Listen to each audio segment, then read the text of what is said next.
Hello guys, അസ്സലാമു അലൈക്കും. വീട്ടിലേക്ക് എല്ലാവർക്കും സ്വാഗതം.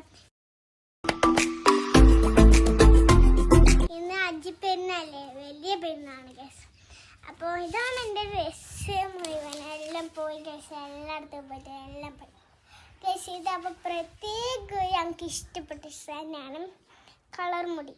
അപ്പം ഞാൻ ഇത് എടുത്തിട്ട് എൻ്റെ മൊയിലാഞ്ച് നോക്ക് ഗൈസ്. എല്ലാവർക്കും സുഖന്നല്ലേ ഗൈസ്? കായ്ക്കും വെച്ചിട്ടുണ്ട് ഗൈസ്. അപ്പോൾ ഈദ് മുബാറക്ക്. അപ്പോൾ ഈദ് മുബാറക്ക് ഗൈസ്. അപ്പോൾ എല്ലാവരും വന്ന പിന്നെ കുറച്ച് കഴിഞ്ഞ് വീഡിയോ എടുക്കാം. Bye bye. എല്ലായിടത്തും പോയി ഗൈസ്. ഇതെൻ്റെ കളറും മുടിയാണ് ഗൈസ്. അപ്പോൾ അതാണ് എൻ്റെ ചങ്ങായി, ഇതാണ് എൻ്റെ ചങ്ങായി മറുവ.